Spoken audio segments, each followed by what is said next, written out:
Assalamualaikum warahmatullahi wabarakatuh.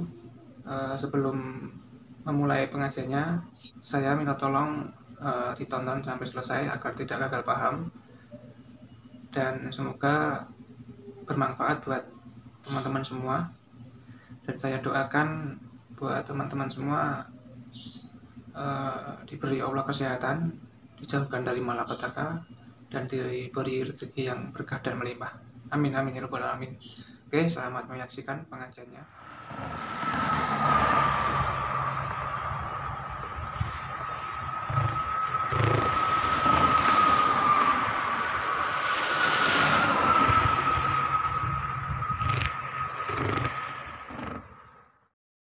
Sampeyan mikir, tak rewangi Islam ora mesti mlebu swarga, tak rewangi salat ora mesti swarga. Oh, mesti kena was-wasi setan, tak jamin. Kula tesemut ketika Mbah Mun sering ngendikan ihdinas siratal mustaqim siratal ladzina an'amta 'alaihim. Terus uniknya di surat Fatihah itu, ya Allah tunjukkan kami ke jalan yang benar.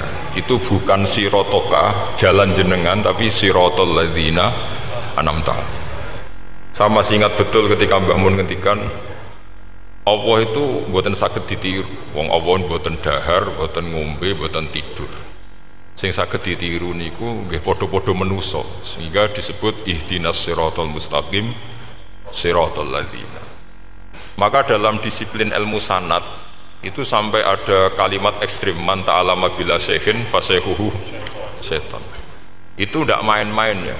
Artinya ketika orang lain menuduh dunia kiai katanya terlalu kayak kerajaan kecil, santri tidak pernah ngeritik, itu keliru. Sebetulnya memang aturan ilmu itu diantaranya untuk ilmu agama itu harus pakai apa? Sanad. Bukti ini apa? Ihdinas siratal mustaqim siratal ladzina an'amta 'alaihim. Jadi untuk mengikuti jalan Allah niku harus mengikuti jalannya orang-orang yang telah engkau beri nikmat. Telah itu artinya finish. Finish itu artinya sudah meninggal. Saya masih ingat betul kalimatnya Mbah Mun, kalau kamu mengikuti orang, kalau ingin kebenarannya permanen, ya yang sudah meninggal. Potongan-potongan soleh dadakan ngeten kan nggak meyakinkan. Pas ngaji gayanya kayak wong soleh, engkau mulai kumat meneh, soleh meneh, kumat meneh, itu kan nggak meyakinkan. Istighfar gen nangis, karek nonton dangdut gen nyesal. Terus apa ya, nggak jelas no? Terus gak kasil maksiat ya nyesal, gak kasil toat gitu nyesal. Itu nanti ikut partai wa akhiruna atarafu bidunubihim kholatu amalan sholihah wa akhiruna sayyi'ah. Jadi orang-orang zaman akhir itu nyampur aduk antara kebaikan dan keburukan. Kayak sampean sering sholat saf awal itu ya baik, tapi ya ono sombongi. Maksudnya ono sombongi, kowe iku sapa wani kok ngarep. Maksudnya itu ya ribet kan. Makanya ada wali jadi wali itu karena kalau sholat itu di belakang. Alasannya aku izin mbek pangeran, sawangane kok ngarep. Jadi ilmu itu macam-macam. Bapak riyen sering dawuh, nek ana wong istiqomah ngimami masjid itu ya apik. Tapi nek keseringan ya perkarane ambisi mau digenti. Jadi istiqomah itu nek keterusan itu ya dadi ambisi. Mulane gak jelas ngimami masjid terus iku istiqomah apa mau diganti. Artinya apa? Hidup ini gak jelas. Justru gak jelas itu bagus karena ketok menusane, napa? Ketok menusane. Sehingga dalam ilmu fikih itu lucu. Kalau cerita wali-wali top, Abdullah bin Umar niku semadzhab dengan Abdullah bin Abbas. Mboten seneng urip teng tanah haram. Ketika banyak ulama, banyak sahabat senang hidup di tanah haram, alasannya sholat di tanah haram itu seperti 1000 sholat. Tapi yang dipikir beliau bukan sholatnya, maksiat di tanah haram juga lipatannya sama. Maka rumahnya Abdullah bin Umar itu pas ning perbatasan. Nak sholat di bojone di tanah haram, nak tukaran metu. Jadi ono area tukaran itu dikondisikan steril, jadi masyhur itu. Jadi beliau nak lagi mesra ambek bojone wiridan teng tanah haram, nak tukaran metu sik. Baru tukaran secara meyakinkan karena sehingga kita di Indonesia sebenarnya punya sisi yang luar biasa karena kita ada maksiat di tanah haram. Jadi bisa saja kita ini orang keren karena tidak pernah maksiat di tanah haram. Apa nasi ora tau kaji atau umroh tambah keren karena nggak pernah maksiat di. Karena banyak juga orang yang nangis di Masjid Haram jebule ngenes. Samun iki sing elek bojoku tok. Ra wong Turki wayu, wong Pakistan wayu. Bareng roh bojone wae elek wireng pesek. Terus nangis, ya Allah, samun iki sing elek kok bojoku tok. Nah, berhubung wae haji dikira itu religius, napa? Akhirnya sing wedok gak terima. Samun iki ganteng kabeh sing elek kowe tok. Makanya di haji itu pangeran nyindir faman faradha fihinnal hajja fala rafatha wala fusuqa wala jidala bil hajj. Itu pakai fi ku ing dalem. Jadi potensi maksiat kalau haji itu fi. Justru pas haji itu pas potensi maksiat. Wong tenggene matof niku nggon tawaf niku. Wis masyaallah wong ayu ki pirang-pirang, wong ganteng ki pirang-pirang. Terus mari geger, mergo rebutan ngambung hajar macam-macam. Jadi pulau suwon ijtihad, dia napa ijtihad itu harus kita dengar. Jadi di antara mazhabnya ulama, termasuk Abdul bin Abbas itu nempat di Taif. Taif itu dari Mekah 3 jam. Alasannya nggak ingin kalau terjadi apa-apa di tanah apa haram. Kita tahu Ibnu Abbas itu mengalami konflik politik dengan Abdullah bin Zubair. Itu ekstrim betul konflik dua beliau. Akhirnya beliau milih ya di tanah haram. Terus tukaran-tukaran lah nak raning tanah haram. Maksudnya geremeng, bukan tukaran bacaan geremeng lah, geremeng sidik nak raning masjid haram. Artinya jangan kira orang di Indonesia terus ndak hebat, ya hebat, punya sisi nggak maksiat di tanah haram. Ya misalnya sholat kok ngarep nang masjid haram, jebule salate ya Allah sini wong. Wis kok ngarep ben paling afdol, jebule paling keliru coba. Mulai takbir yo keliru plus seudon. Haji Indonesia nu nak sofa walu niate rada elek. Sudah sih mau coba bismillah tau ora tau tak go ngarep gitu. Menurut kalau yang kesekian kali ditanya gitu. Jadi niate go ngarep ku kepen ngetes sudah sih mau coba bismillah tau ora. Lho ngapa kowe ape salat atau ape seudon? Bantah-bantahan. Aku krungu dhewe tau go ngarep pancen ra maca. Sing go guri ora maca tapi lonton ora caku go ngarep yo kepen krungu nyatane ora. Jadi kok ngarep. Terus kedua niate iku balapan ngambung Hajar Aswad. Jadi salate kok ngarep. Sekali salam langsung melayu ngambung Hajar Aswad. Iku niat apik niat elek ra roh, tapi ndak semua yang di sofa wal itu niate baik. Tapi niat ndak baik itu kadang baik. Iku saking apikane pangeran. Kula kenangan cerita dari Mbah Mun yang paling saya kenang itu gini. Dulu ono santri nakal. Ya jane ora dulu tok, saiki luwih akeh, tapi sawangane cerita kan kudu dulu karena sejarah itu syaratnya harus diomongkan dulu. Jane aku rada kecewa mek sejarah iku. Dulu ono santri nakal, saiki luwih akeh. Niku kepengen nginceng ninge mergo ning wayu. Niku dhisik jarang ning sepeda motor ngalor ngidul ning pasar Bangilan jarang. Dadi nek kepengen roh iku kudu dadi bakul banyu. Terus bakul banyu karena satu-satunya cara rawong ayu kudu dadi bakul banyu nyamar. Kalau jauh ini ngisine ning jero jeding. Jadi kadang ya roninge rajil bapan macam-macam. Kiai ini wali tenan, bukan wali debutan, bukan wali senior, namun wali betul. Nah, sampai saiki dadi wali kan wis ora ono kuota wali, segelem ra gelem jumlahnya supaya tetap ada terus diangkat ngoten mawon wali ini. Ini bertahun-tahun. Kiai ini ngerti, seneng mergo digratisi, dikek rego murah. Kiai ini ngerti nek iku niate elek. Suatu saat gak ada perkembangan, santri ini mulai gremeng karena gak direspon. Diceluk kiai ini. Kiai pentok anakku, nggih Yai. Kowe salat ning Masjid Haram saf awal 40 dina jamaah nggo saf awal. Nggih Yai. Kok bar tak rabekno anakku. Nggih. Seneng salat. Hari pertama ya demi dapat istri, hari kedua terus suwe-suwe ku in ku nyaman. Betapa nikmatnya sujud, nikmati rukuk terus nyaman. Saking nyamannya ku berkebutuhan sholat di sofa wal. Bukan karena cewek tadi. Bareng hari ke-40 diparani mbek ini. Aja mulai tak rabekno. Loh. Mboten saged, Mbah. Jare nek wis sholat 40 dina tak rabek. Oh mboten, sholat diterima untuk cawe tok. Mboten. Mboten ngenyak uang sholat jadi mau dijoli. Jadi orang nggak bener itu kadang ya jadi bener. Jadi dari wali kadang daftarnya lewat bakul banyu, terus kadang rodok delok wedok sidik-sidik. Tapi nak pangeran ngangkat kira kurang coro. Jadi wali cani. Akhirnya kiai ini sing nangis. Cung gelem deh cok kamu beda mantu. Iki gak gelem-gelem tenan. Ngenyak uang sholat jadi mau dijoli itu. Wah itu luar biasa. Terus malah nanti ngaji gitu. Terus ngaji talqinul fikri bahwa pada akhirnya sing paling dhuwur teng hadi dar la ilaha illallah. Nah saya punya trik, punya cara untuk sampean supaya la ilaha illallahnya itu sah dan meyakinkan. Cara hakim itu sah dan kitab yang sering dibaca Mbah Mun diantaranya untuk kalimat itu kitab Zadul Ma'ad. Iku nak nerangno la ilaha illallah niku luar biasa.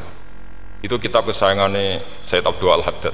Beliau ngendikan diantara kitab kesukaan beliau selain Ihya itu kitab Zadul Ma'ad.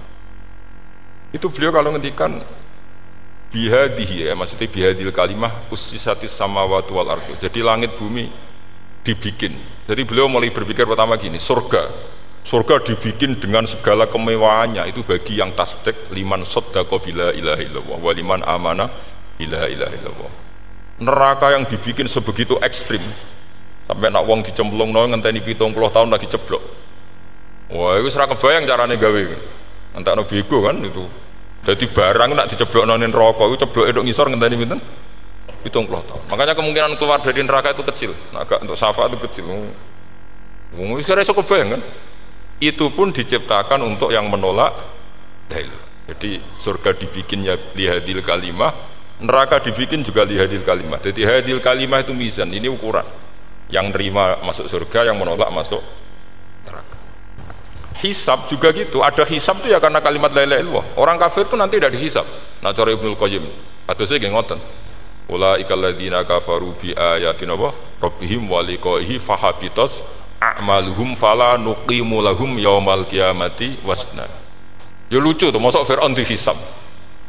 Kan sekarang rokok kan. Jadi hisab itu nanti itu yang enggak jelas-jelas.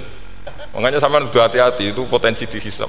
Jadi yang jelas itu udah dihisab. Mosok enggak di Nabi dihisab kan enggak mungkin. Nabi Ibrahim mosok dihisab. Fir'aun mosok di karena yang jelas surganya enggak dihisab, yang jelas nerakanya juga enggak dihisab. Tapi nak sing pengajian yo teko, dangdutan yo teko lah ini yang ini yang itu. Ya itu hisab itu. Delok biskop yo bayar, mlebu masjid yo bayar. Gimana delok biskop 10.000, nak ning masjid 2.000. Ya hisab itu nanti. Jadi orang kafir yang karuan kafirnya itu istilah Quran fala nuqimu lahum yaumal qiyamati wasna. Nah, artinya ada hisab juga tolok ukurnya la ilaha illallah. Terus wabiyadil kalimah bu isatir rusul. Karena kalimat ini rusul diutus untuk melatih la ilaha illallah. Jadi kalimat ini luar biasa. Tapi setelah jadi tahlil terus yang mau coba ngantuk, terus jumlahnya kakean kan, terus akhirnya gak sakral. Akhirnya la ilaha dikomentari suwi temen. Pemenang nak sing mimpin tahlil wong tuwek terkenal suwi lagi tahlil dipimpin mbah niki sing mburi mesti sambat wah suwi mesti. Itu kriminal kita, itu kesalahan kita. Kalimat yang harusnya jadi tolok ukur surga neraka itu ukurannya kalimat itu. Kemudian kita nganggap kalimat itu sebagai kalimat yang apa? Problem. Itu jauh sampai ya. Makanya kalau suwon sing mimpin tahlil jauh suwi-suwi lah. Israel wapeng telu hadir terus bar. Nanti niku semua ijazatnya hanya 3 kali. Itu kok udah dipirang-pirang niku. Tapi nak la ilaha illallah tolong gak hadir ya tak baleni neh dadi 6. Kok gak hadir jebule ping 1000 pun ndak hadir. Lah ini yang masalah.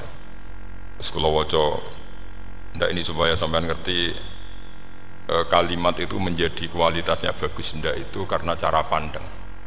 Itu tadi kalau sampean mikir surga dibikin semewah itu dengan fasilitas bidadari secantik itu, semuanya kelas A, itu ya bagi yang menerima la ilaha illallah. Neraka dibikin se ekstrim itu juga bagi yang nolak. Jadi ini kalimat pembeda. Makanya kalimat tu haqqin 'alaiha nahya wa 'alaiha namu. Terus wa biha tu 'alaiha. Ijazah gini usume usum. Wa biha tu 'alaiha. Tren ini gini wa 'alaiha tu wa biha. Wa biha nu pas wa 'alaiha. Enggak yang di sini umumnya. 'Alaiha nahya wa 'alaiha namut. Wa 'alaiha tu wa biha. Wa 'alaiha tu wa biha. Wah berarti orang jelas prinsipnya, gak jelas. Jadi pulau suwon Mbah Mun sepuh-sepuh niku fi akhiri hayati nu sering maos talqinu zikri, karena memang beliau ingin di akhir hayatnya juga kita semua nanti di akhir hayatnya semuanya min ahli la ilaha illallah Muhammadur Rasulullah. Dan itu dimulai dari sesuatu yang sangat-sangat ilmiah, yaitu tadi dimulai kenapa surga dibikin untuk sing iman la ilaha illallah, kenapa neraka dibikin untuk yang menolak la ilaha illallah. Kemudian Rasul diutus untuk melatih la ilaha illallah. Nanti ada azab ya karena menolak la ilaha illallah, ada maghfirah karena yang terima la ilaha illallah. Makanya istighfar, kalau cara oleh istihad niku istighfar itu setelah la ilaha illallah, cara kalau oleh istihad di beberapa Indonesia itu thariqah punya istighfar dulu baru la ilaha illallah, tapi banyak ulama yang berpendapat dibalik, la ilaha illallah dulu baru, karena istighfar itu didengar Allah itu setelah tauhidnya benar. Ini cara madzhabnya Abul Hasan apa? Asyadili, yaitu fa'lam annahu la ilaha illallah baru wastaghfir li dzambika ai li hadil kalimah. Karena orang bisa dimaafkan itu berdasar kalimat la ilaha illallah. Misalnya begini ya, orang kafir itu kafir terus sampai 70 tahun, sekali melafatkan la ilaha illallah itu yughfar lahum ma qad salaf. Jadi kullil ladzina kafaru iyantahu yughfar lahum ma qad salaf. Artinya orang kafir itu belum pernah tahlil, belum pernah istighosahan, ya belum pernah istighfar, tapi sekali melafatkan la ilaha illallah secara sah langsung yughfar lahum ma qad salaf. Berarti dulu mana la ilaha illallah sama istighfar untuk kepentingan dimaafkan Allah? La ilaha illallah cara madzhab Abul Hasan Asyadili, karena alasannya wong kafir sing kafir wae tanpa istighfar, asal kalimat la ilaha illallah benar langsung yughfar lahum ma qad salaf. Jadi cara pikirannya Abul Hasan Asyadili itu la ilaha illallah yang benar dan kamu baru istighfar, nanti insya Allah pasti dimaafkan bihaqi la ilaha illallah. Jadi fa'lam annahu la ilaha illallah baru wastaghfir li dzambika ai bihadil kalimah, karena sahnya istighfar setelah kalimat ini sah. Itu orang kafir yang kafir berpuluh-puluh tahun itu langsung diberi bonus sama Allah yughfar lahum ma qad salaf. Lah ukuran iyan tahu pakai apa coba? Hei para wong kafir, nak kowe mendo sangka kekafiran, ukurannya pakai apa? La ilaha illallah. Sekali la ilaha benar langsung yughfar lahum ma qad salaf. Makanya ketika ya Ja'far Shadiq, Sayyid Ja'far Shadiq beberapa lama arja ayatin fil Quran adalah qulil ladzina kafaru yantahu yughfar lahum ma qad salaf. Ketika mana kan abet disisa malaikat, dia wong kafir 70 tahun Gusti. Mau celek lu pisan langsung jenengan sepuro, mosok kula imam tahlil boten jenengan sepuro. Ya tapi maksudnya nak malaikat, tapi kowe golek wajib lha iku sing mari perkara iku mulai masalah kan. Bangsa ora ikhlas iku mulai masalah. Nak sing guri malah meneh, tapi kowe ngoco lek lu ambek gremeng. Mergo kesuwen. Dan nak kesuwen wong gremeng sing dosa sing tahlil apa sing gremeng? Sing tahlil ya melok dosa mergo kesuwen, sing gremeng dosa wong kalimat thayyibah kok digremengi. Nah, terusno sing ngundang ya melok dosa pisan ribet kan. Ya ora ono fikih ngono ya ora ono. Maksudnya kula cerita daripada rawan dosa ya mendingan la ilaha illallah sing ora gremeng. Carane piye? Sing mimpin ya sing fasih sing cepet. Kene insyaallah. Oh teng desa kula anggere muni tahlil ben Gus Wak suwana kabeh, mesti cepet, jamin mesti cepet. Kalau ya sering ngomong, aku cepet lah lu mati sing suwi. Mergo suwi mari dosa gremeng lho, perkara perkara. Nah kiai-kiai kan dosungkan wae kula.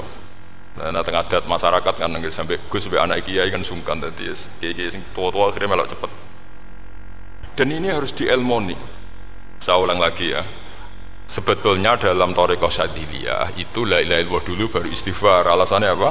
Sihhatul istighfar itu ba'da sihhati la ilaha illallah. Jadi dia bawa qulil ladzina kafaru iyantahu yughfar lahum ma qad salaf. Saiki intiha anil kufri, berhenti kekafiran dengan kalimat apa? La ilaha illallah. Itu langsung yughfar lahum ma qad salaf. Dan Allah ngendikan fa'lam annahu la ilaha illallah baru wastaghfir li dzam ai bihadil kalimah. Artinya gini, bisa saja istighfar kita itu tidak didengar Allah karena tauhid kita tidak pernah benar. Mau ngelafat notok tapi tauhidnya tidak benar. Maka terus dibulutuhkan latihan-latihan dari ahlul ilmi, misalnya kayak Imam Sanusi, kayak Imam Asy'ari, itu pelatihan-pelatihan la ilaha illallah dengan pemaknaan yang luar biasa. Misalnya begini, ambil saja la ilaha illallah itu dengan makna seperti ini. Tidak ada sesuatu yang maujud kecuali disebabkan oleh yang super maujud. Alam raya ini, langit bumi ini kadung berstatus maujud. Kan nggak mungkin yang maujud diciptakan yang tiada. Nak ngono mau hadhil maujudat khalaqaha wajibul wujud. Lah wajibul wujud ini yang bernama Allah Subhanahu wa ta'ala. Maka kualitas Anda iman itu lebih tinggi. Selama ini kan enggak. Orang no pangeran kecuali Allah. Terus Allah itu yang siapa? Ya Allah yang siapa itu harus kamu berani mensifati. Allah belum pernah menceritakan dirinya di Quran kecuali beliau dia mensifati zatnya. Saya adalah sing khalaqas samawati wal arda misalnya. Saya adalah zat yang begini. Karena itu dengan cara itu bisa dikenali. Ya, dengan cara itu bisa dikenali. Makanya Allah itu harus kita kenali, yaitu lewat ma'rifatullah. Ibadah tertinggi adalah ma'rifatullah. Ya caranya ma'rifat tadi dimulai. Gak mungkin alam raya ini kemudian diciptakan oleh al-adam, sesuatu yang tidak ada. Pasti yang namanya maujudat diciptakan yang maujud. Karena maujud ini maujud pencipta harus super. Lah super itu bahasa Arabnya wajibul wujud. Karena pencipta harus awal. Gak mungkin Fir'aun itu Tuhan lahirnya di bumi, berarti dulu buminya ketimbang Fir'aunnya. Tuhan-Tuhan yang lain juga begitu, masa dulu buminya ketimbang Tuhannya. Makanya Allah pasti Tuhan betul karena bersifat awal, bersifat qadim. Nah kalau kamu mulai latihan gitu, iman kamu itu bil bayyinah, dan syaratnya iman yang benar adalah bil bayyinah. Bayyinah itu jelas welo-welo. Makanya semua nabi memaklumatkan diri, qul inni ala bayyinatim mir rabbi. Lam yakunil ladzina kafaru min ahlil kitab wal musyrikin munfakina hatta ta'tiyahumul bayyinah. Jadi kamu harus punya otoritatif kebenaran sing sampai welo-welo itu layak balu syakka wal irtiyab, sudah agak bisa ragu lagi. Nah saya khawatir kalau kita sudah tidak ngaji seperti ini, la ilaha illallah itu mau rutinitas. Pemenang nak kasiat ribet meneh kan. Nak diwaca 1000 kasiat ini, nak diwaca 2000 kasiat. Wah itu ngawur lagi. Saya itu kemarin ketemu banyak orang pinter lah di Jogja. Itu saya cerita, mereka tanya saya, Gus kenapa engkau jarang berdoa? Saya bilang saya itu sering berdoa, cuma mungkin Anda tidak tahu kata saya. Doa itu syaratnya harus setelah sihatil iman, imannya itu benar. Dulu ketika Gerwani itu kampanye komunis itu gitu, anak-anak kecil disuruh memejamkan mata, ayo kamu minta permen sama Tuhan. Ternyata nggak dapat permen, suruh memejamkan mata lagi, coba minta sama bu guru, terus dikasih apa? Permen. Oh berarti yang ada bu guru bukan Tuhan. Artinya apa? Kalau umat Islam ini Islam ini kamu jual dengan doa, kemudian doa dipakai tolok ukur Islam bener apa enggak, habis kamu. Banyak orang ingin jadi Kapolri, jadi gubernur, jadi apa, ngundang orang-orang kondungo. Wes nyangoni akeh gak mandi, mesti dihujat deh. Dan sing donga yang ngerti nek ra mandi, potongan wong seneng duit itu kan insya Allah ra mandi lah kan kira-kira gitu. Jadi korbannya itu Islam kalau terus-menerus doa yang dipakai apa? Transaksi. Maka doa itu nomor 2 atau 3, nomor 1 itu ya iman tadi, ma'rifatullah itu nomor 1. Bukan doa, karena kalau doa dijadikan nomor 1 takutnya itu dipakai ukuran. Makanya ketika orang kafir minta sama Nabi, minta itu ya bahasa Arabnya doa. Untuk mengubah Mekah jadi begini, untuk mengubah Mekah jadi makmur, jadi ada sungainya, roh. Nabi gak mau. Padahal Nabi kalau doa pasti mustajab apa enggak? Tapi andaikan itu diturutin, maka ukuran iman selalu pakai doa. Dan itu bahaya jangka panjang, karena Nabi pirsa pengganti beliau-beliau kamu-kamu yang nanti doanya tidak mandi, itu bahaya, itu tidak prospek cara hitung-hitungan. Iya nak zaman Nabi donga mesti mati. Nah, ketika era sampean dia nak kiai tenan Pak, kalau donga ana sugih kira kiai kan ribet. Mungkin dhewe kiai ora sugih kan ribet kan. Maka kita sebagai ulama itu punya hitung-hitungan. Nah beda dengan pakai ma'rifatullah. Misalnya begini, ini contoh paling gampang. Orang kafir itu dulu ngukur kebenaran Muhammad, mereka tentu manggilnya Muhammad. Muhammad, kalau kamu mengklaim bahwa orang mati bisa hidup lagi, coba mbah-mbah kamu yang sudah mati bangunkan. Kalau bisa berarti kamu benar, kalau enggak ya enggak. Pertanyaannya itu yang faktu bi abaina in kuntum apa? Sodikin. Pertanyaannya, ngukur kebenaran dengan cara itu yang bikin standar siapa? Nah, Nabi itu sempat terdesak karena itu dipakai ukuran. Tapi kalau pakai ilmu mantek, jawabannya lebih gampang. Ngukur kebenaran dengan cara itu versi siapa? Versi saya. Kamu benar itu kalau bisa membangkitkan orang mati. Terus dari Nabi, ya kalau versi kamu ya kamu yang membangkitkan, nanti ditanya bareng-bareng. Loh ini kan kita seperti itu kan, kita sering. Artinya apa? Islam ini yang bisa mengawal hanya ilmu. Doa itu nomor 2, yang bisa mengawal Islam hanya fa'lam, harus ilmu, annahu la ilaha illallah. Ketika orang kafir lo tanya, Muhammad kalau kamu Rasul betul, fasayir jibala Mekah, jibala Mekah kamu jalankan kemudian jadi emas, dan orang-orang yang mati bangkitkan, kemudian kita tanya, adinuka hakun amla, agamamu benar apa enggak? Nabi andikan minta kira-kira dituruti Allah apa enggak? Pasti dituruti. Tapi masalahnya, masa menunggu itu? Masa Allah menjadi Tuhan nunggu itu? Allah selalu Tuhan baik orang percaya atau tidak. Makanya Allah tidak mau nuruti, karena itu jadi problem jangka panjang. Iya kalau Nabi mustajab doanya, terus era umatnya seperti ini. Sing kiai ini bedino dalaile ora mesti mati dongane. Wis asing tirakat lah ora mesti mati dongane. Nak bab donga niku wis padha wae lah. Misale mesti mandi, nak wong waras mesti dinggo donga husnul khotimah, ora dinggo golek sugih, iku mesti amatir. Lah masalahnya nek dinggo husnul khotimah bagi mereka yang kedonyan ya gak ngefek, dianggap tidak prospek. Panjang.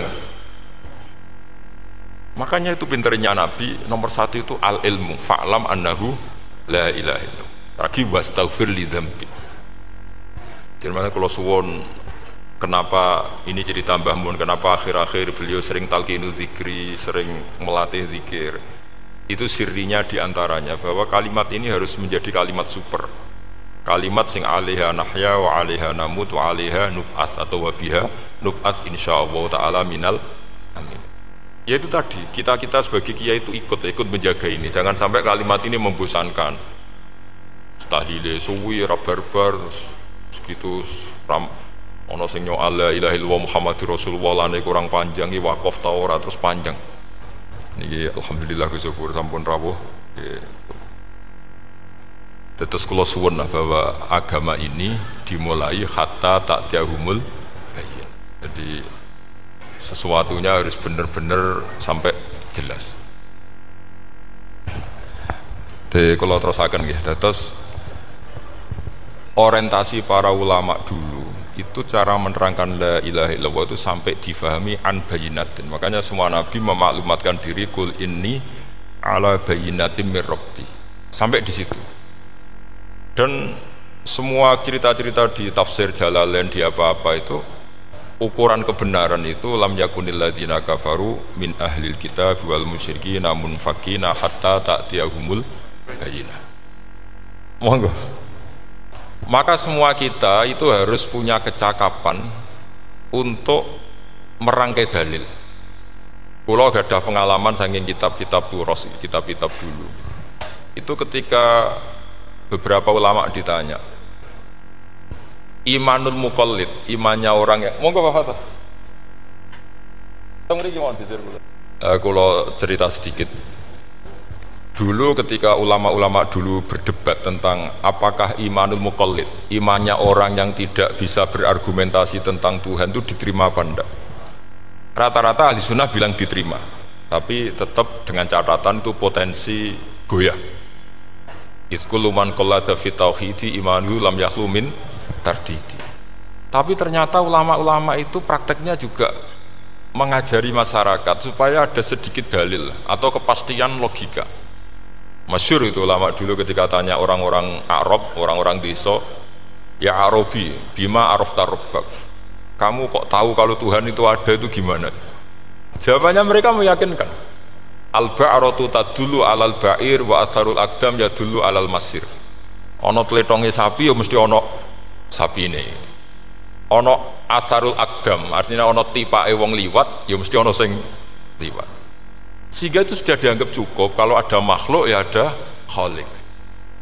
Artinya terus menjadi gampang ketika Allah ngendikan misalnya am khuliqu min ghairi syai'in. Mosok hadhil makhluqat sing maujudat kemudian khalaqahal adam. Itu kan gak ketemu akal. Maka termasuk kekaguman saya sama kitab Fathul Bari sarahnya Bukhari itu ngendikane wa hadza sing inda ahlil mantak yusamma iltizazan aqliyan, bahwa agama ini harus ada kenyamanan secara akal. Kalau Nabi membahasakan wajadah halawatal apa? Iman. Iman yang manis itu misalnya kita profesor, kita ilmuwan, kita seorang yang top, yang paling cerdas di dunia. Kemudian kamu secara agama didogma oleh pimpinan agama kamu. Kebetulan pimpinan agama kamu misalnya komunis. Terus diberi ajaran misalnya hadhil maujudat khalaqahal adam. Yang maujud ini diciptakan ketiadaan. Kan mungkin profesor lah mesti stres. Piye wong Adam kok ciri utama ketiadaan ya layu asiru an tidak ngefek. Bandingkan dengan misalnya kita goblok lah, petani lah, wong paling goblok lah misalnya diajari bumi ki ana mbah wonten, terus sing gawe bumi ana ya ana, wong barange ana kok sing gawe ra ana. Lebih gampang lah itu cara Fathul Bari. Hadatin itu mudah sekali, sahlah qoribah. Kalau dalam baca Sayyid Abdul Haddad itu hadil kalimah sahlah qoribah. Sahlah qoribah itu enak difahami karena ya sudahlah, kalau hadil maujudat ya khalaqahal maujud. Berhubung maujud ini maujud khaliq ya wajibul wujud, kira-kira maujud super lah atau kausa prima atau apa. Jadi segampang itu ulama menerangkan tauhid. Nah khawatir saya kalau penjelasan seperti ini sudah hilang terus mau wong takok kasihate nak maca sakmene paket ngene, nak sakmene paket ngene. Lah anak ramadi terus mental. Jute la ilaha illallah yo ngobos. Nah ini kan jadi tersangka. Makanya saya tadi bilang saya berkali-kali saya belajar tauhid, belajar ilmu mantek, itu kepentingan saya hanya satu. Supaya orang familiar dengan logika la ilaha illallah. Yaitu tadi mulai yang pelatihan kelas ringan, yaitu tadi al-ba'ratu tadullu alal ba'ir wa asarul aqdam yadullu alal masir, sampai pelatihan yang agak berat, tapi sebenarnya tidak berat-berat banget. Karena tadi am khuliqu min ghairi syai'in. Masa kalian semua yang sebegini hebat maujudat kemudian kamu disebabkan oleh sesuatu yang tiada. Mulai ku mbok sampean profesor lah iku ora iso logika, wong barang ra ono kok nyebabno. Al-aqdam yadullu alal masir. Jadi ono teledong ya mesti ono sapi ini. Ono tipak tracakane tak kaki ya berarti ono wong sing barli liwat. Artinya hadil alam ini atharun min athari kudratil. Terus kula suwun kula wau mun maca sanad talqinu dzikri dari Mbah Mun, dan saya berharap kita ini saling menopang. Makanya saya Gus Yofur itu sering belajar mantek sampai belajar usul fikih, karena nggak bisa kita tanpa ditopang ilmu-ilmu seperti itu, tidak bisa, karena banyak khurafat, banyak syubhat. Termasuk penumpang paling gampang adalah Anda berislam secara senang, secara ceria, supaya tidak kepikiran nyuwun sewu pindah agama atau pindah ke yang macam-macam. Makanya diantara rumusnya Islam itu raditu billahi robba. Raditu itu puas, sampean cari di kamus, ridho itu puas, marem.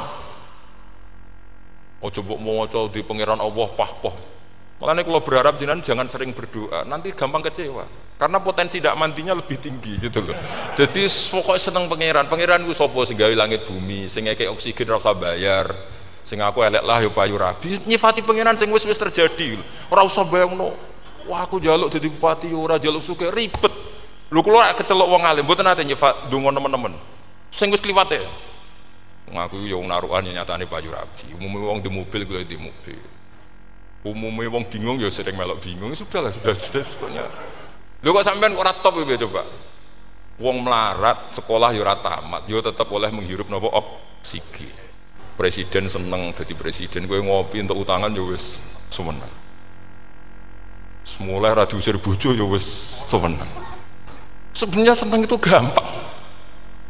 Mbok yo nyifati pangeran sing wis gampang-gampang lah, kayak di Quran itu nyifati Allah itu alhamdulillah alladzi atamani wa saqoni, aku semelarat lah nyatane kelar mangan. Ya sudah yang gampang-gampang. Lah sampean ndak kakean donga pun sugih.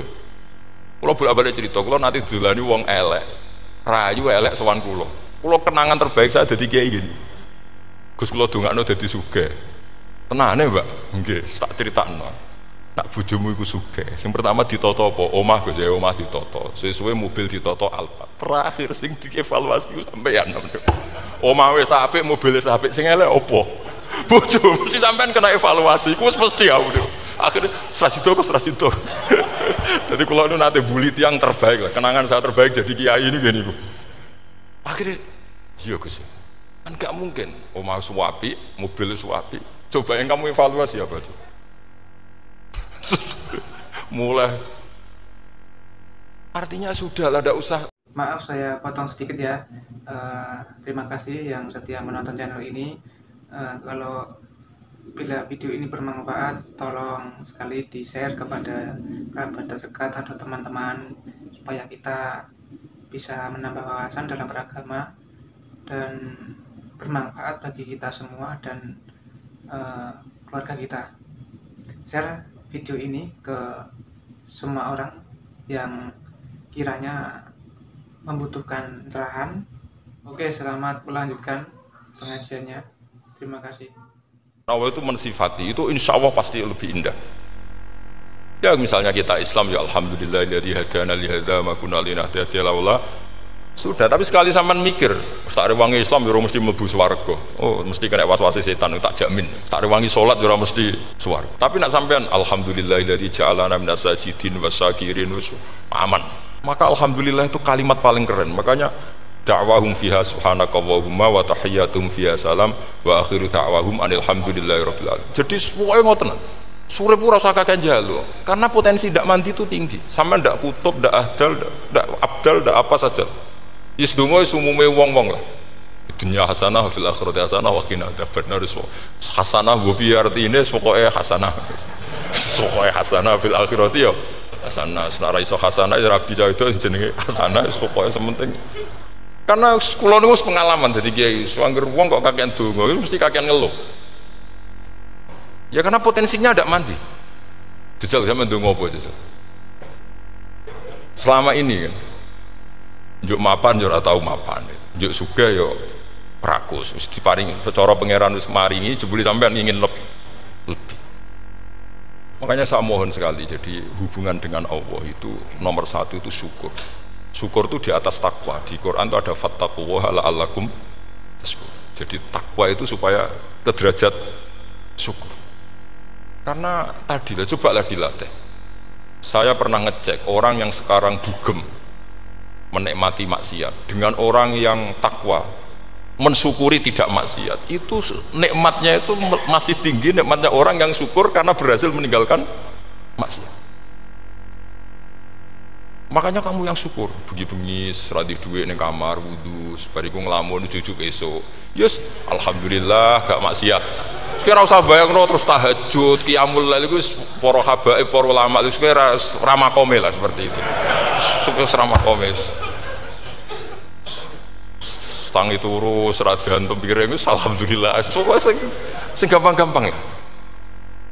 Dan itu memang ajarannya Nabi. Jadi Nabi itu kalau bikin ajaran itu orang sing asbaha aminan fi sirbi sesuai mu'afan fi badani indahu kutu yaumi faka'an nama khizat lahu dunya bi hadafiriha. Jadi bayangkan itu man asbaha aminan fi sirbi ngontrak ya ora diusir sing di omah, kumpul mertua ya ora diusir mertua, kumpul bojo ora diusir bojo, aminan fi sirbi mu'afan fi jasadis urip yo nak guyu do banter wis bengak-bengok indahu kutu yaumi dina iku iso mangan iki faka'an nama khizat lahu dunya bi hadafiriha. Anggap ae kowe itu sak donya.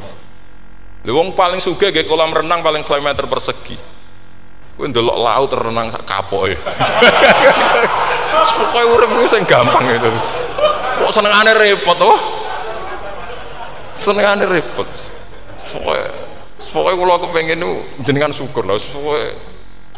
Pokoke lho nggih malah niki pokoke niki kampanye syukur lah. Pokoke karena tadi coba yang biasa donga-donga itu dikurangi lah. Syukurnya dulu yang lho sampean tak arani doa yang mandi itu dimulai apa? As-sana Allah.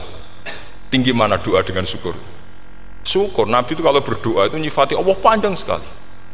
Alhamdulillah hamdan katsiran terus wa hamdan wa fi ni'amahu wa yukafi mazida ya rabbana lakal hamdu kama yanbaghi li jalali wajhika azim sultanik la nuhsi sana'an 'alaika anta kama athnayta 'ala nafsik antal muqaddim wa antal muakhir. Panjang. Sampean kan gak mukadimah suwidi. Dongane sing dawa. Wis gak dia 13. Kulo kan sering maos Ikhya itu. Kalau muji pangeran itu sampai lupa Imam Ghazali, saking panjangnya. Sampeyan delok donga-dongane Nabi itu. Kalau muji Allah itu panjang sekali. Dongane sithik. Nak jenengan mukadimah alhamdulillahirabbil alamin sampai angob. Pas donga ya Allah ya Rabbana temenan. Sudah gak dia 3. Jadi saya mohon sekali, pokoknya agama ini harus bifarohin wasururin. Kalau dungo yang paling kalau kenang sama yang Mbah Mun gini, us farihina muna amin. Semuanya kita itu pokoknya seneng. Makanya kalau suwun lah, pokoknya beragama terus seneng. Rodi itu bileroba, rodi itu kalau anak makna itu marem lah, marem di pengiran Allah itu marem. Kata Sayyidina Ali loh. Kafani izzan antakuna li robban wa kafani fakhran an akuna laka abdan. Pun Gustin tak bangga pulau dadi manusa mergo pangerane jenengan. Ya cara di pangeran Firaun kan yo ribet wae. Wis mati tenggelam dadi ton.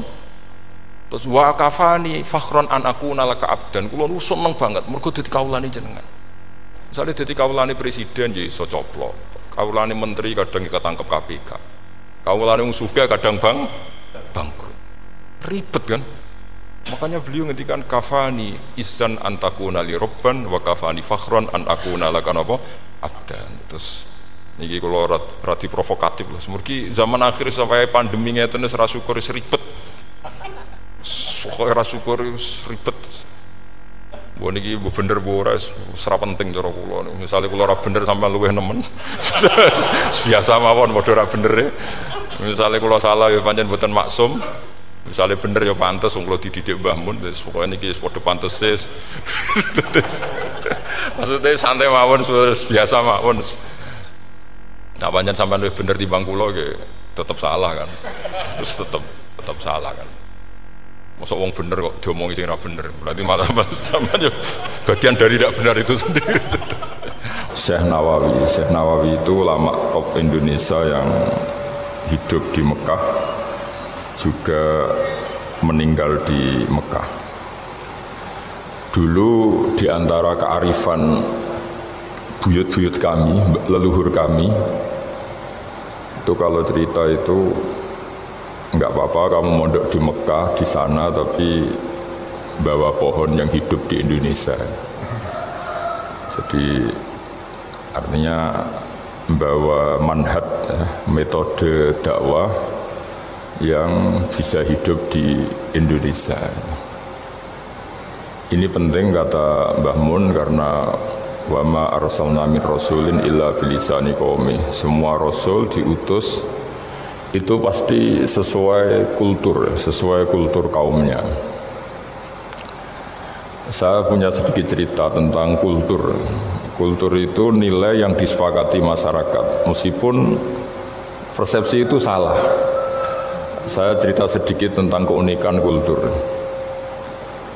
Nabi Yunus itu nabi. Di mana-mana nabi itu mengajak ke tauhid, ajaran yang benar. Dan dulu nabi itu nggak punya polisi, nggak punya densus, jadi nggak bisa nabi nyuruh yang nggak setuju tangkap, itu nggak bisa. Tapi punya Tuhan. Jadi kalau yang tidak percaya dakwahnya itu ancamannya adab. Dulu itu nggak ada polisi, nggak ada pengadilan, sehingga kalau ada kesalahan itu ancamannya itu akan turun apa? Azab, siksa itu. Sekarang kan kalau kita jadi pemimpin kan agak enak itu, punya keamanan, punya macam-macam lah. Singkat cerita, sudah dakwah sekian tahun itu umatnya nggak percaya kalau beliau seorang nabi, bahwa ajaran tauhid itu benar. Akhirnya cerita ini terkenal sekali, mungkin beberapa terputus ya, tapi terputus cerita ini saya ceritakan secara lengkap. Terus beliau cerita, ini waktu sudah lama saya dakwah, sudah lama saya sosialisasi itu tentang kebenaran, Anda tetap nggak iman ini 3 hari lagi pasti ada adab. 3 hari ada adab itu delalah masyarakatnya tuh kepikiran. Jangan-jangan iya gitu. Nah, ketika jangan-jangan iya itu diintip, rumahnya Nabi Yunus itu diintip, ya agak aneh. Diintip lala orangnya nggak ada. Nggak ada itu kalau Quran bahasakan abaqo. Abaqo itu minggat. Minggat itu pergi nggak pamit ya. Itu bahasanya abaqo itu minggat. Meskipun kita tidak mungkin membahasakan Nabi itu minggat.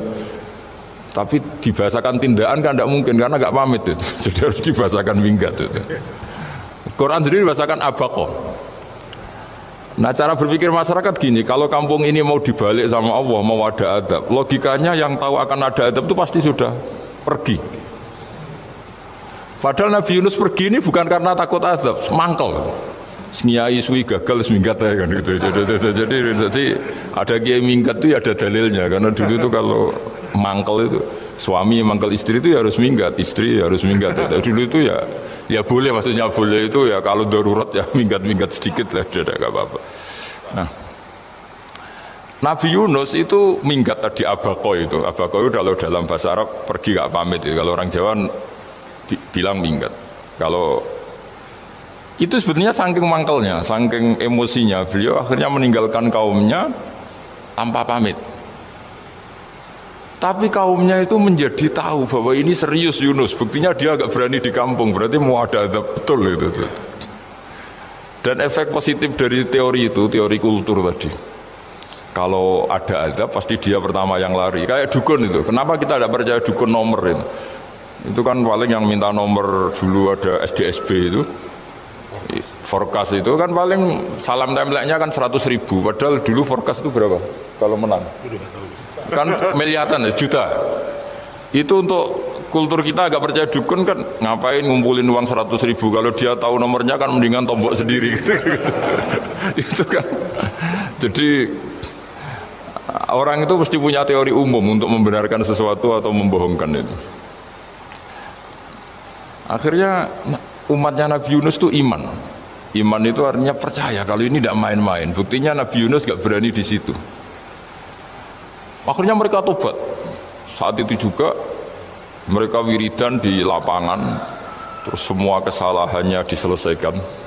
Sampai ada rumah yang sudah dibangun permanen karena di tanah tetangga, dirobohkan saat itu juga. Bahkan ada batu yang dulu nyuri, 1-2 batu yang dulu hasil nyuri, saat itu juga dirobohkan, dikembalikan sama penghuni. Hari itu semua kedoliman diselesaikan. Ini penting saya utarakan, jadi tobat itu tidak hanya istighfar. Kalau istighfar ribet, tobatnya orang punya utang terus istighfar gitu kan ribet. Kan ribet itu. Ada punya utang terus minta maaf itu kan ribet itu kan, harus diselesaikan itu. Tobat. Tobat diterima sama Allah. Batas akhir finish dari harusnya ada adab, misalnya Senin, Selasa, Rebu, harusnya Rebu itu sudah kena adab, ternyata Rebu itu tidak kena adab. Nabi Yunus sebetulnya juga penasaran kampungnya itu kena adab tidak. Dilihat dari jauh ternyata tidak. Tambah kecewa dia. Gitu. Wah ini saya kalau pulang pasti dibunuh karena saya dianggap pembohong. Di masyarakat situ ada aturan siapa yang bohong dibunuh. Padahal Nabi Yunus ngumumkan nanti Rebu ada azab. Kira-kira gitu loh. Ternyata Rebu itu tidak ada azab. Makanya dia sudah di batas kampung kembali lagi. Kembali minggat lagi. Karena nanti pulang pasti dibunuh karena dia dianggap bohong. Ya akhirnya masyhur itu. Terus dia ikut nelayan sekenanya. Yang penting lari dari kampung. Ikut nelayan sekenanya. Zaman itu, ini saya ulang lagi zaman itu. Nanti ini efeknya nanti ke tauhid. Zaman itu para nelayan tuh kayak sepakat. Kalau ada kapal atau perahu kok mau tenggelam, itu pasti ada yang minggat tuh. Hanya minggat itu pergi tidak terhormat itu. Terus fasahama fakana minal mudkhadin. Nah, dulu tuh orang sudah punya peradaban. Ini cerita kultur, sudah punya peradaban. Punya peradaban. Ya sekarang gini, kalau nyemplungkan salah satu kan tidak adil diundi. Diundi. Ternyata yang keluar dia, Nabi Yunus. Terus mereka tahu ini orang nggak pantas dikorbankan. Karena Nabi di mana-mana itu ganteng. Orang Allah itu punya sunat unik. Nabi itu harus paling ganteng di kampungnya. Nasabnya juga harus paling baik. Kabar-kabarnya juga istrinya harus paling cantik. Itu memang aturannya gitu. Nggak tahu saya. Dulu saya juga janggal. Kenapa Nabi aturannya harus gitu? Tak angen-angen di pemimpin elek isin itu. Maksudnya misalnya Soalnya pemimpin dia pasak keriting itu kan piye gitu rasanya terus. Jadi Nabi itu pasti itu paling ganteng di kampungnya, terus dari nasab ya terbaik, terus rata-rata istrinya itu ya selain solihah itu ya paling cantik. Karena ya dibully kan, sopar tidak jadi Nabi, nak bujune elek kan ya ribet kalau misalnya ada yang bully gitu kan juga ribet. Singkat cerita terus dia akhirnya ditenggelamkan,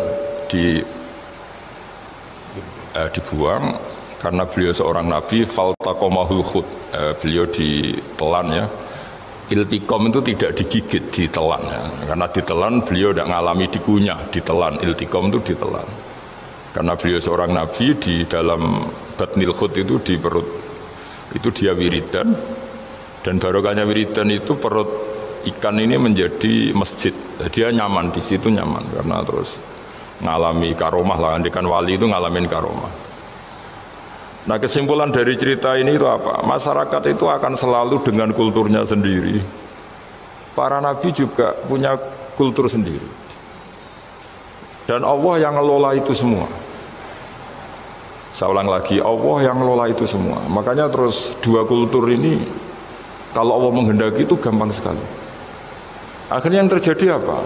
Nabi Yunus jadi kasih sanksi Allah karena pergi tidak pamit. Masyarakatnya justru enggak, karena tobat. Dan tobatnya masyarakatnya ini karena kekeliruan Nabi Yunus. Keliru dengan makna bukan dosa. Andaikan Nabi Yunus saat itu kok di rumah ingin menyaksikan adab, itu masyarakat mesti gak percaya kan ada adab. Mau ada adab kok dia di rumah gitu.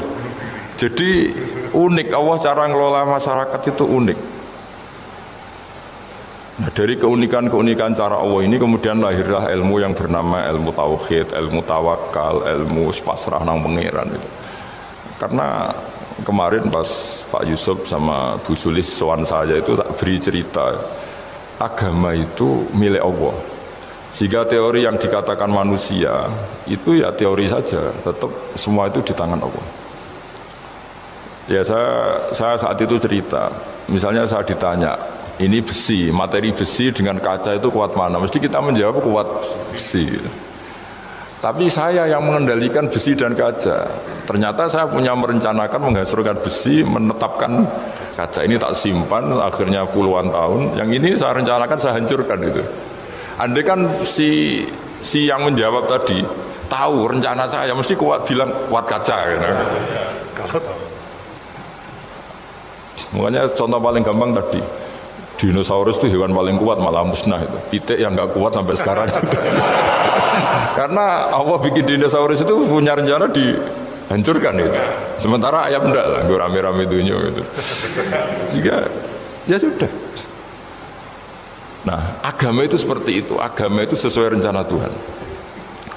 Sehingga ini cerita Nabi.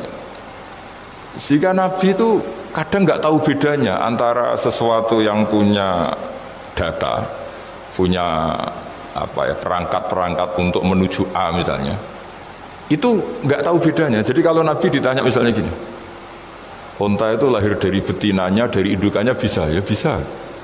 Lahir dari batu, jawabnya ya bisa. Kalau dia seorang Nabi pasti jawab bisa. Kalau Nabi loh ya, bukan direktur mandiri, Nabi, itu mesti jawabnya bisa. Jadi kalau Nabi ditanya, mata air itu keluar dari bumi kedalaman 7 meter, bisa. Keluar dari sini, dari meja, jawabannya ya bisa. Karena Nabi itu saking dekatnya Allah, tahu betul bahwa perangkat di dunia ini tidak bisa mendikte Allah. Semua itu kehendak Allah. Logika yang terbangun Nabi itu sebenarnya gampang ya. Kalau kita teliti itu, makanya gampang itu sesuatu yang benar itu pasti bisa dijelaskan secara gampang. Nah ini ngaji tauhid biar tidak terlalu berteori terus. Karena kalau saya cerita uang pinter jenengan. Dan saya tidak ingin pinter tentang uang. Tak beri contoh. Nah ini supaya nanti kalau sampean suatu saat meninggal ketemu Mungkar Nakir itu tahu cara menghadapi. Nanti tak warai tekniknya. Warai tekniknya. Bocorannya tadi. Makanya ada cerita agama ini baik sekali. Orang bocorkan ujian nasional itu kriminal, bisa ditangkap Pak Rosidi. Tapi agama ini, pertanyaan Mungkar Nakir dibocorkan semua kiai, itu nggak ditangkap sama Mungkar Nakir. Harusnya kan rugi karena ini pertanyaan Tapi semua kiai kan sudah membocorkan. Nanti pertanyaannya di kuburan itu man rabbuka, Tuhanmu siapa, agamamu apa. Itu kan sudah dibocorkan. Tapi itu nggak dianggap kriminal. Sementara kita sekolah SD, sekolah SMP bocorkan soal itu dianggap kriminal. Padahal kalau harusnya boleh. Maksudnya kalau nuruti teori itu harusnya boleh kan. Wong pertanyaan mungkar nakir selesai dibocorkan kan. Ya tapi kan tidak ada itu. Harusnya boleh. Tapi kan terjadi gak ujian kalau dibocorkan itu. Tidak ada itu. Harusnya boleh. Tapi kan terjadi gak ujian kalau dibocorkan. Jadi dibocorkan. Kurang apanya baiknya agama ini? Pertanyaan sepenting itu dibocorkan dan kiai-kiai gak ditangkap sama mungkar nakir, ya ada itu aja. Saya ulang lagi ya supaya kita ingat fitrah salimah. Soal Anda modern monggo lah, tapi saya sebagai kiai akan ngajari kalian tentang fitrah salimah. Jadi kalau kamu itu benar-benar beragama, ini misalnya kertas, ini lempengan baja. Kalau kamu beragama, ya terserah jenengan. Karena bisa saja, ya terserah jenengan. Karena bisa saja kertas ini arsip nasional. Baja ini tak niatkan, tak luluhkan, tak hancurkan. Sehingga kalau kita ngomong ya secara materi harus ditambahi, secara materi kuat baja ya Allah. Tapi secara substansi jenengan ya terserah jenengan, monggo. Nah, di sini yang mulai orang lupa itu karena selalu menjawab pasti kuat baja. Kata pasti ini yang akhirnya orang menghilangkan teori beragama. Berdasar logika. Nah, akhirnya para nabi, para wali itu ditanya. Saya punya kitab karangannya Abdul Hamid, orang alim. Kitab itu dulu saya ngaji lama sekali, sampai sekarang saya pelajarin. Manusia itu dijebak hukum adat, padahal adat itu ya tidak terlibat. Misalnya kalau ada telur jadi ayam normal gitu. Ya tadi indukan onta melahirkan onta normal itu, indukan sapi melahirkan sapi normal. Tapi kalau para nabi itu bilang ya nggak normal, nggak normal artinya tetap ada kekuatan Tuhan. Indukan onta tahu apa tentang onta? Dia punya kekuatan apa? Bisa melahirkan onta, bisa menciptakan onta di perutnya, bisa ada jantungnya, ada paru-parunya, ada ususnya. Dia bisa apa? Di situ ada tangan Tuhan itu. Karena para nabi cara berpikir gitu, melihat tembok ya sama. Tembok sama indukan onta itu sama, sama-sama mungkin mengeluarkan onta. Sehingga ketika Nabi Soleh ditanya, bukti apa kekuasaan Tuhanmu? Apa bisa mengeluarkan onta dari batu besar ini? Jawabannya Nabi Soleh ya bisa, ya bisa. Dan mukjizatnya Nabi Soleh masyhur itu, keluarlah onta dari batu. Karena secara teori ya tadi, coba onta indukan itu apa seorang profesor, apa seorang ilmuwan sehingga bisa menciptakan anaknya itu. Apa dia terlibat dalam menciptakan jantungnya, paru-parunya, ususnya? Kan enggak juga. Telur bisa apa coba? Gobloknya bukan main telur itu kan. Tapi bisa mengeluarkan ayam, dia bisa apa? Nah, para nabi, para wali itu tahu semuanya itu kekuasaannya Allah. Nah, kalau karena kekuasaan Allah, bedanya apa dengan tembok? Makanya Nabi Muhammad ketika di padang pasir, semua sahabat bingung, nggak ada air, ya Nabi santai aja. Ini gimana Nabi nggak ada air, nanti orang mati kehausan. Nabi ya santai aja. Kamu ingin air katanya? Iya. Nabi nunjuk apa itu ya sudah, terus ada air. Ada yang keluar dari jemarinya, ada. Karena Nabi itu nggak tahu bedanya antara ini mungkin dan tidak mungkin, tuh nggak tahunya itu ya semuanya itu Allah. Kalau kamu kan nggak, wah daerah gini nggak mungkin ada air. Ini kan padang pasir. Air itu biasanya di daerah hutan gini malah berteori macam-macam. Seakan-akan tidak ada Tuhan. Jadi kalau orang nggak bakat wali pasti berpikirnya gitu. Makanya nggak wali-wali itu memang nggak bakat, karena itu kan artinya menafikan kekuasaannya Allah kan. Seakan-akan Allah tidak mampu bikin air di situ. Tapi kalau Nabi santai aja. Makanya Nabi Ibrahim ketika mau dibakar yang santai aja. Menurut beliau api bisa apa? Jadi itu meskipun hukum adat itu ya selalu berjalan ya. Normalnya api yang membakar, di padang pasir normalnya yang nggak ada air, normalnya batu ya nggak mengeluarkan onta. Tapi kamu jangan terjebak oleh keseharian yang Anda lihat. Tetap di balik itu ada kekuasaannya Allah Subhanahu wa Ta'ala. Nah ini yang namanya iman. Dengan iman seperti itu nanti ketika kita mati itu ya santai saja. Ketika kita hidup ya tidak tahu oksigen itu masuk ke tubuh kita sistemnya kayak apa, jantung kita ada ikut bikin, paru-paru kita. Artinya zaman kita hidup pun sebenarnya kita tidak bisa ngelola kehidupan itu, tidak bisa. Nah kalau sama nggak bisa, nanti setelah mati juga tidak bisa. Ya sudah, ketika kita hidup yang ngelola juga Allah, ketika mati juga yang ngelola. Bedanya apa? Nah, ini di sini terus kita dilatih inna sholati wa nusuki wa mahyaya wa mamati lillahi rabbil alamin. Tapi kenapa kita ragu terhadap kehidupan setelah kematian? Karena ketika kita hidup seakan-akan kita tahu cara hidup. Makanya Allah itu tersinggung betul ketika ada orang merasa bisa ngelola cara hidupnya. Makanya kata Allah, kalau gojlok orang-orang yang kepedean itu, kalau kamu top, jangan mati. Itu falaula in kuntum ghairu madinin tarji'unaha in kuntum shadiqin. Kalau kamu merasa top itu jangan mati.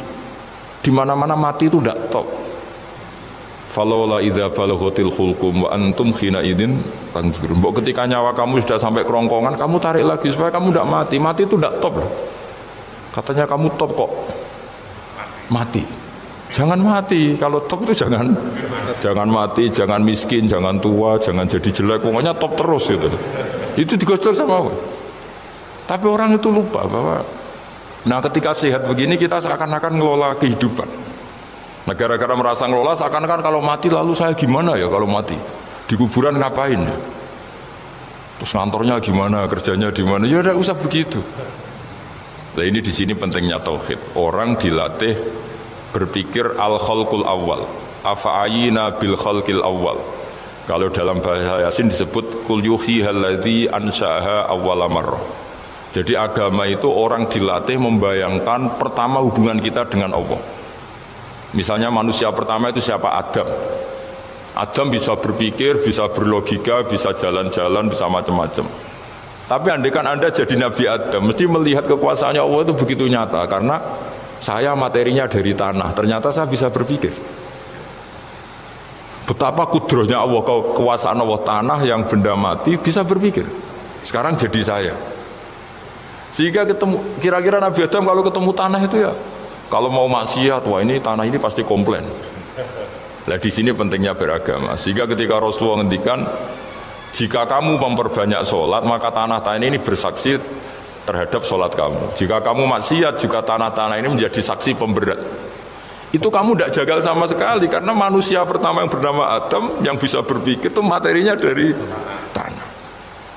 Jika kita tidak janggal ketika tanah disetatuskan bisa bersaksi. Tapi setelah kamu berpikir tanah itu bisa dicangkul, bisa dijadikan berhala, dijadikan kendi, dijadikan macam, seakan-akan tanah itu ya benda yang tidak penting. Tapi Nabi itu beda dengan kalian. Nabi tahu betul tanah ini makhluk Allah yang bisa berpikir. Sehingga Nabi yang ngendikan, kalau kamu sholat sunat atau beribadah sebaiknya jangan di tempat yang sama, biar yang menyaksikan kamu sholat itu banyak. Kita mungkin kan masa bumi bisa bersaksi. Tapi andaikan Anda Nabi Adam, itu tidak akan janggal seperti itu, karena dia tahu materinya dari tanah dan ternyata jadi mata yang bisa melihat, jadi telinga yang bisa mendengar. Makanya Allah selalu mengingatkan, ingatlah al-khalqil awal, afa'ayina bil khalqil awal. Karena khalqil awal ini yang menjadikan fitrah beragama yang baik. Sehingga ketika orang Yahudi bilang nggak mungkin Nabi Isa itu nggak anak zina, wong ibu kok tanpa bapak, anak kok hanya ada ibu tanpa bapak. Allah cara menjawab, inna masalah Isa indawohi kamasali Adam. Jika kamu protes ada Isa karena tanpa bapak, ya protes dengan Nabi Adam, tanpa ibu tanpa bapak. Nah, ini diingatkan al-khalqil awal. Makanya Yasin bilang kul yuhihal ladzi ansha'aha awwala marrah. Awwala marrah itu kamu harus berpikir ketika hubungan kamu sendiri dengan Allah zaman sebelum ada semua. Jadi misalnya alam raya ini, bumi sebesar ini, masa suatu saat terus hilang, hancur, nggak berbekas. Ingat saja, bumi ini mulai dulu ya nggak ada. Diadakan oleh kekuatan besar yang super ada, yaitu Allah Subhanahu wa Ta'ala. Nah di sini kenapa faham-faham ateis itu hilang di dunia. Meskipun ada itu karena saking mungkin kurang peradaban. Makanya guru-guru kita mulai zaman Nabi Adam sampai sekarang itu cara berpikir sederhana. Bumi ini kadung ada, Di mana-mana sesuatu yang ada pasti disebabkan yang lebih ada. Kan nggak mungkin bumi yang ada kemudian penciptanya itu udah ada. Itu kan ngajak goblok bareng gitu kira-kira gitu. Masuk sesuatu yang ada disebabkan oleh sesuatu yang tiada. Maka guru-guru itu ngajari pertama sifat Allah itu wujud. Karena ini wujud super atau kausa prima, terus kiai bilang wajibil wujud. Wajibil wujud terjemahan bawahnya ya wujud super. Karena wujudnya Allah itu yang mempengaruhi ya semua alam raya ini, dia harus di depan. Masa yang menciptakan di belakang. Makanya terus disifati qadim. Qadim itu harus lebih dulu atau awal. Nah, makanya ketika Fir'aun ngaku Tuhan itu cara membatalkan Nabi Musa itu sederhana. Kalau kamu Tuhan berarti babah kamu nggak ada Tuhan karena Tuhannya terlambat datang ya. Itu langsung oh iya ya, kalau ya kan berarti babahnya dia tanpa Tuhan, kan Tuhannya baru kemarin, aktenya baru diurus, itu aktenya baru diurus itu Tuhannya ini. Makanya Fir'aun itu akhirnya Nabi Musa punya pengaruh besar di kalangan punggawa Fir'aun. Karena ketika debat terbuka itu punggawannya dengar. Akhirnya mereka iman sama Nabi Musa. Ini disebut wa qala rajulun mu'minun min ali fir'auna yaktumu imana. Banyak yang diam-diam ini iman karena logika Fir'aun jadi Tuhan itu nggak masuk akal. Yang benar adalah Tuhannya Nabi Musa. Nah orang-orang ini itu ya dibilang nggak loyal ya pokoknya dia iman. Dan dia juga yang ikut rapat. Besok Musa tangkap. Karena mereka sudah iman sama Musa, terus sebelum eksekusi itu datang, ini datang ke Musa. Tadi malam saya ikut rapat, keputusannya Anda ditangkap mau dibunuh, jangan lari saja dulu kan. Jadi kan nggak bisa disebut pengkhianatan, kan ini orang baik. Jadi malamnya ikut rapat, besok Musa tangkap bunuh. Iya Nabi Musa paginya sebelum itu datang. Musa, saya nanti malam ikut rapat dan keputusannya Anda ditangkap dibunuh, kamu lari saja sekarang. Nah, kenapa iman? Karena logika yang dibangun Nabi Musa. Makanya ciri utama kebenaran itu bal naqdhifu bil haqqi 'alal batil fayadmaghuhu fa idza huwa zahid. Kebenaran sejati itu boleh diuji di mana saja. Dan Anda tidak usah khawatir kebenaran sejati itu kalah.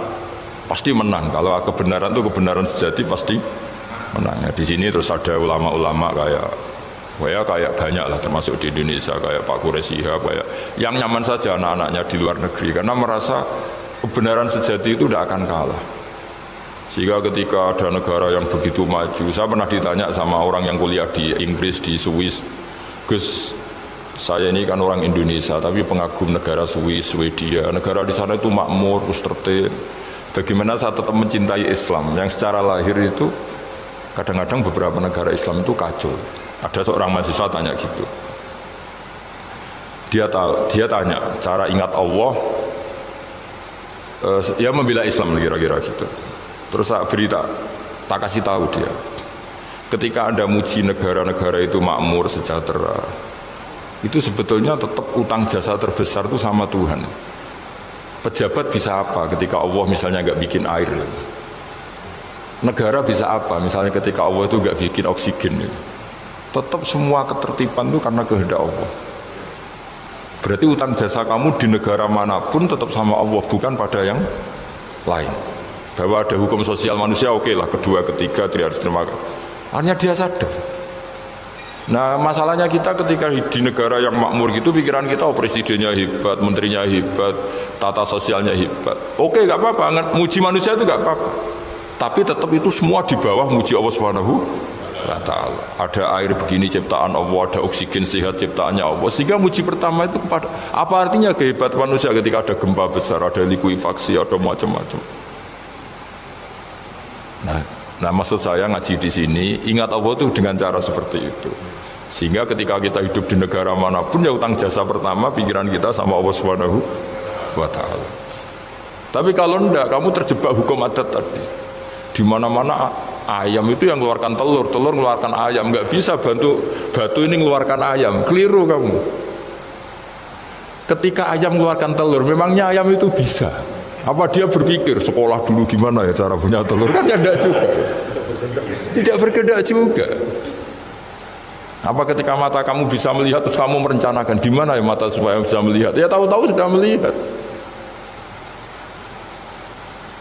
Di sini disebut afa'ayina bil khalqil awal ansa'aha awalan marrah wa huwa alladhi yabda'ul khalqa tsumma yu'iduhu wa huwa ahwanu alaih. Allah selalu mengingatkan, nah iman yang baik itu iman yang seperti saya utarakan tadi. Kamu ingat kekuasaan Allah ketika belum ada apa-apa. Belum ada apa-apa ya Allah bikin manusia itu dari tanah, bikin ayam ya dari tanah, bikin sapi ya dari tanah, bahkan semuanya dari ketiadaan. Nah, dengan iman seperti itu, nanti kalau kamu ngaji hadis, Nabi bisa mengeluarkan air dari apa? Dari jemarinya. Terus Nabi Ibrahim dibakar gak apa-apa. Nabi Soleh bisa mengeluarkan unta dari batu besar. Nabi Musa bisa menyibak laut hanya dengan tongkatnya. Itu semuanya kamu tidak janggal. Karena tadi ingat bahwa kekuasaan Allah itu tidak terbatas. Itu cara iman yang benar. Sehingga nanti ketika kita mati juga gitu. Ketika kita hidup ya tidak bisa ngatur jantung kita, paru-paru kita. Pasti sama lah, setelah kita mati juga tidak bisa ngatur. Yang hanya ngatur Allah Subhanahu wa ta'ala. Hidup kita dalam kendali Allah, mati kita dalam kendali Allah. Ya sudah, terus kita mati ya nyaman saja. Saking nyamannya itu orang-orang soleh kalau mati itu jarang berdoa. Bukan karena apa-apa, kalau berdoa itu resikonya kan gini, mustajab enggak ya, dikabulkan enggak gitu. Itu menjadikan setan punya peluang masuk, diganggu. Makanya ajarannya Nabi, mangkana akhiru kalamihi la ilaha illallah wa fi riwayatin Allah dakhalal jannah. Jadi kalau mau mati bersaksi saja. Sudah ini enggak saatnya berdoa, saatnya bersaksi. Makanya hanya disuruh bilang Allah. Dan supaya ini menjadi akhir kalimat. Sehingga nanti keren lah. Ketika ketemu Allah, apa akhir kalimat kamu yang kamu lafadzkan? Allah. Sehingga di kitab-kitab diterangkan, ketika orang tua kamu mau mati sudah bilang Allah, jangan tanya catatan hutang di mana ya, tabungannya di mana ya. Terakhir jawab mandiri terus mati lah. Gak boleh ditanya lagi. Sekali ditanya nanti akhir kalimatnya mandiri. Nah, itu gak boleh. Jadi sekali sudah bilang Allah jangan ditanya lagi. Pak, tabungannya di bank mana? Gak boleh.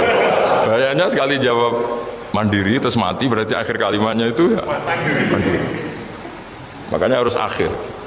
Jangan nanti statusnya itu mangkana akhiru kalami, memang akhir dari yang dikatakan itu kata Allah. Nah sebetulnya teks hadis itu la ilaha illallah. Ini pinternya Kiai Jawa. Lagi-lagi kembali ke kultur. Kiai Jawa itu kiai yang bisa modifikasi kultur. Sebetulnya kalimat hadis itu yang masyhur, itu yang populer itu la ilaha illallah. Tapi Kiai Jawa itu, dan itu ngikuti kitab-kitab Arab juga, kitab-kitab. La ilaha illallah itu resikonya tinggi karena di situ kan tiada Tuhan yang berhak disembah kecuali Allah. Ada kata la ilaha ini. Nah takutnya pas la ilaha sudah mati. Nah karena itu ada resiko la ilaha gak khatam, berarti tiada Tuhan. Nah, sehingga karena ini dianggap riskan, ya terus Kiai Jawa ngajari sudah lah, gak usah kepanjangan ya sudah Allah. Jadi itu sudah agak-agak rekayasa lah, agak-agak istihad gitu. Maksudnya itu sebenarnya teks panduannya itu la ilaha illallah. Teks panduannya. Tapi kiai-kiai itu tentu yang paling tahu tentang kehendak Nabi karena nekuni ilmu itu lama sekali. Kita ngikuti cara-cara ditentukan para kiai. Karena tadi la ilaha illallah itu kan ada kalimat yang tadi ya, tiada Tuhan kan. Nah kata tiada Tuhan ini yang dianggap riskan kalau nggak khatam. Daripada potensi itu terus kiai-kiai ya agak-agak improvisasi lah. Itu memang ya sudahlah Allah. Nah supaya itu menjadi akhir kalimat, ya saya ulang lagi menjadi apa? Akhir kalimat. Setelah itu kata kitab-kitab jangan tanya hal lain. Ya sekali ditanya nanti dia akan melafatkan hal lain itu. Ya tadi misalnya tabungannya di mana? Mesti jawab sini. Nah, yang ribet kalau wong kuno itu neng laci, neng sorogan. Berarti kalimat terakhirnya ya laci sorogan itu. Nah, sehingga terus itu pinternya guru-guru kita. Jadi saya ulang lagi ini yang terakhir saya pesen, latihlah iman seperti imannya para ulama, para aulia, syukur-syukur yang dekati imannya para nabi. Itu cara berpikir tuh al-khalqul awal. Afa'ayina bil khalqil awal. Qul yuhyihal ladzi ansaha. Nah, yang terakhir saya pernah ditanya, ya agak gojekan, agak guyon, tapi saya ditanya. Saya itu gak bisa melihat, Gus. Aneh orang Afrika itu. Kan misalnya ada Miss Afrika itu. Di sana itu orang paling cantik. Malah kadang itu ada kriminal gitu, karena orang Afrika merkosa Miss Afrika. Itu kata orang Indonesia, dikekno aku ora doyan gitu. Itu kan. Itu lah ini kan secara syariat, mungkin lelaki itu punya rasa dengan perempuan itu ya kalau berpakaian seronok atau gimana secara teori. Tapi sebetulnya oke, itu benar. Tapi sebetulnya ada ansa'aha awala mar. Orang Indonesia itu didesain gak suka orang Afrika. Orang Afrika ya didesain gak suka orang Indonesia. Sehingga orang-orang Afrika kalau melihat orang Indonesia yang paling cantik mungkin ya iskal. Wong cempeh kayak gampang gitu kok cantik. Mungkin perasaannya cowok-cowok Afrika ya gitu. Itu cantiknya di mana? Orang Indonesia kebalik kan? Kalau cowok-cowok Indonesia ngelihat Miss Afrika, cantiknya itu nang ndi gitu. Kok sampai ada pemerkosaan tuh apa itu? Nah itu menunjukkan Allah yang Maha Kuasa. Allah itu mendesain gennya orang sana. Beda dengan kita. Ya itu bukti bahwa Allah itu nggak bisa. Ya sudah semuanya itu Allah yang mendesain.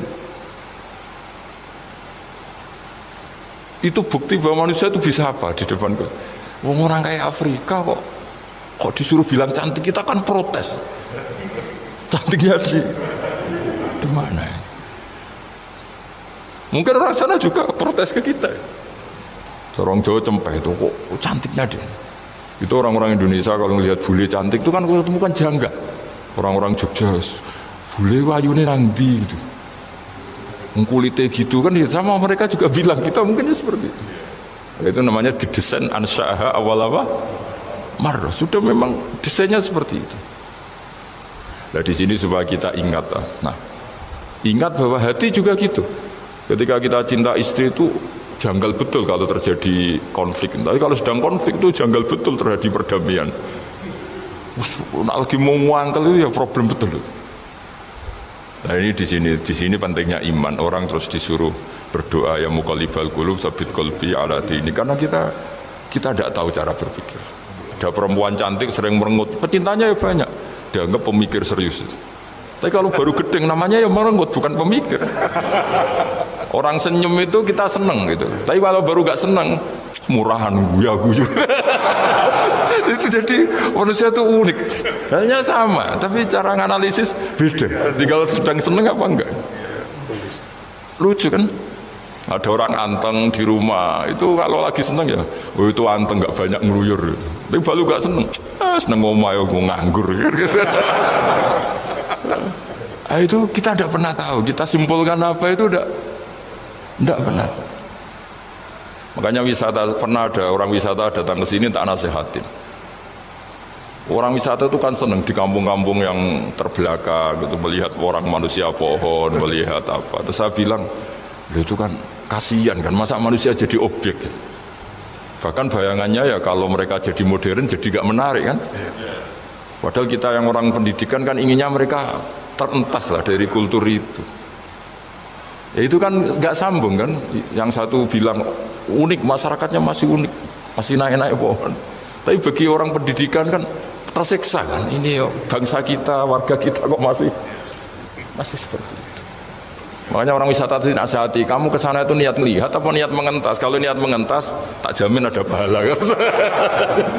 Bagus, mau niat mengentas katanya. Niatnya baru sekarang apa mulai dulu-dulu? Baru sekarang. Dan ini cerita dari manusia itu semudah itu, Pak. Nah, setelah kamu ngaji ini, kamu tidak akan janggal terhadap kenapa Nabi itu begitu santai. Ketika tadi makanan misalnya satu wadah itu cukup untuk orang 300.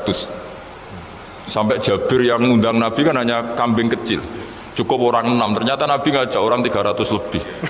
Tapi Nabi bilang ya sudah semuanya makan cukup. Kata-kata Nabi kan zaman dulu belum ada beras, belum ada Allah itu bisa kok mengenyangkan malaikat tanpa makan gitu. Susahnya apa mengenyangkan manusianya dengan nasi sedikit. Itu ya Nabi ya santai aja, semuanya kenyang santai. Ya itu iman-iman yang sudah benar-benar awal amarah sudah.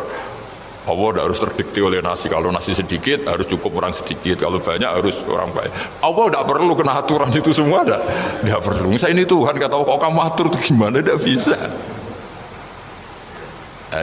Ya Pak Bakar hanya ngaji ini insya Allah Anda setelah baca mukjizat keramat itu tidak istilah. Ya, saya kira demikian. Assalamualaikum warahmatullahi wabarakatuh.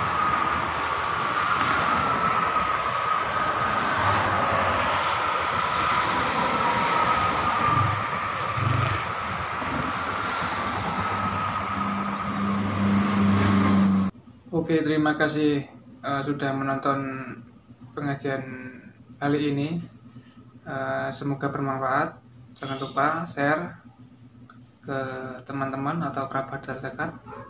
Dan sampai jumpa di video selanjutnya. Assalamualaikum warahmatullahi wabarakatuh.